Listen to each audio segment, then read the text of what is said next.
Hey, I did something crazy just now. I mean, it was crazy. Where are the, where are the white coats? I was crazy. What'd you do, Bob? What'd you do now, Bob? What kind of nutbag are you now this time, Bob? Mr. Bob, what'd you do now, Bobby boy, huh? What'd you do now? What'd you do now, huh? Tell us all about it. Well, I'm sure you've been to the bank in the last 50 years, and what I did was this. It was just crazy to me. I know people that are my generation that they won't even use an ATM. They won't use. I'm not going to use them newfangled devices now. I started in 1982. I mean, I worked at this event on Saturday, and the guy gave me like single bills. I mean, these $5 bills. I'm like, So my little wallet was just like chipmunk on chipmunk Christmas morning. I mean, it's just crazy. So that I'm gonna drop it off the bank, and I went through and I put my Ethans in place. I have a few bills called Ethans, and these are for my son Ethan. And because one time he wanted something and it needed an Ethan. And I opened my wallet up and I showed him. I said, here, I got, no worries, buddy. I've got, this is back before November.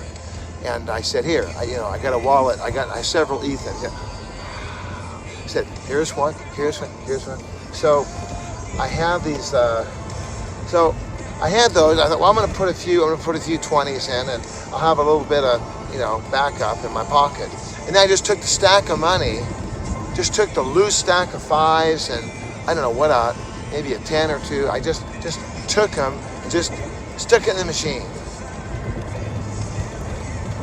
It was reckless. It was like, what are you talking about? You didn't count it. You didn't triple count it. You didn't double count it. You didn't bundle it. You didn't. You just stuck it in the machine. You trusted that there fangled machine. And here's the point. We mentioned this a minute ago with the sewer, the plumbing issue. It could be electrical. It could be any kind of issue, really.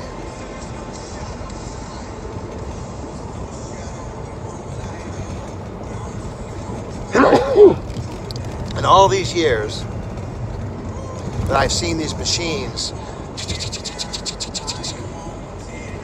I remember I used to work the offering. I would be in the offering room, and they had a machine there. They would count the money.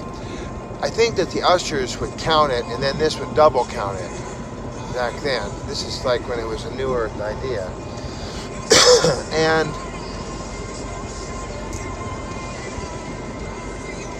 yet today, I threw it in the machine. I just said, this has never been wrong. I'm gonna have some faith. I don't understand it, but I'm gonna have some faith because it's never been wrong. I mean, I sat there and I said to myself, I said, this has earned my trust. This machine has earned my trust. This machine has earned my trust. This machine has earned my trust. I trust this machine. And as I say this right now in my heart, you can hear it. You're saying, well, Bob, you're trusting this automobile you're driving in. Bob, you're trusting the contact lenses in your eyes. Bob, you're trusting that when you have a clock. Let's say I have a clock here. Let's see. Can I find a clock? Let's see. So I have the clock.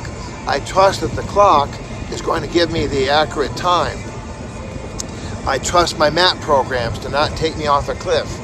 We trust. Trust is a huge, huge issue. And trust needs to be earned, obviously. You don't just automatically, if somebody brought down some weird thing, I'd never seen it before, and he said, jump in, we're gonna fly. I'd say, this is not an airplane, it's not a helicopter, this is a gyro gizmo goodie. It's my new gyro gizmo goodie. And I made it out in my garage. Look at it. See, this is nitroglycerin, and then we put in some oil here, and we put in a little pepper, and then it flies. Well, You don't gonna trust that right off the bat. You know what, Joe? I'm gonna go over here to the local bomb shelter, and I'll watch you on the FaceTime while you do this, and see if it works out. But after hundreds and thousands and millions of people have ridden in the gyrocopter goody machine, then you're like, well, I'm going to trust this machine because it's proven faithful. How many hours, how many minutes, how many days, how many months, how many years have I been faithful? Have I faithfully demonstrated integrity in areas? I've got 3 or 4 things in my life, big sins that I just feel as though they're very weighty, and they burden me, and they make me feel sad, and I just am horrified at how I could have been so. It just shocks me, but it's called being a human being. It's called messing up. It's called a hiccup. It's called a lot of things. The thing is that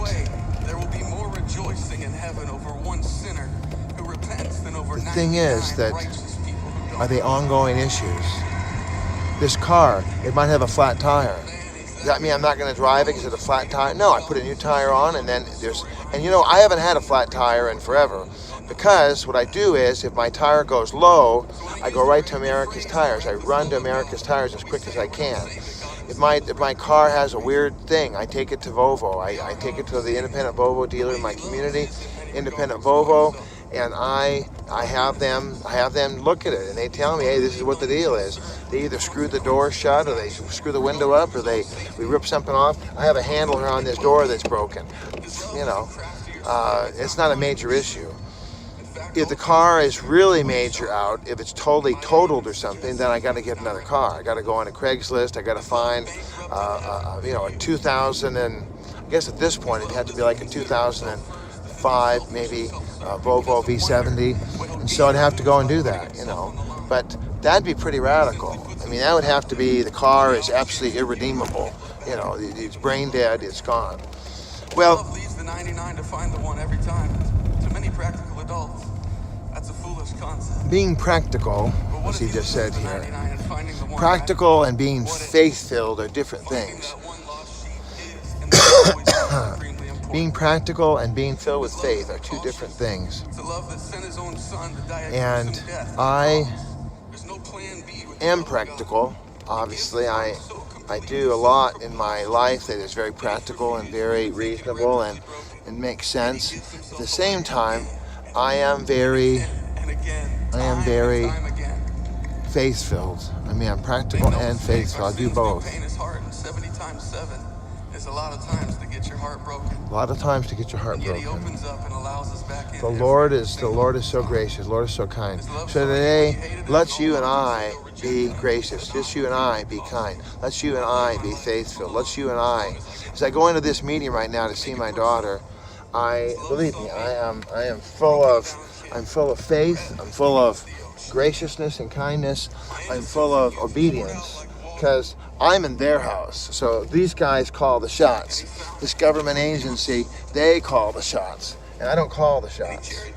And so I'm going to walk in humbly. I'm going to walk in obediently. At the same time, I'm going to go have a good visit. I'm going to have a very nice visit with my daughter, my young person, and I'm looking forward to. I'm going to go up a little bit more here. I'm going to park just right.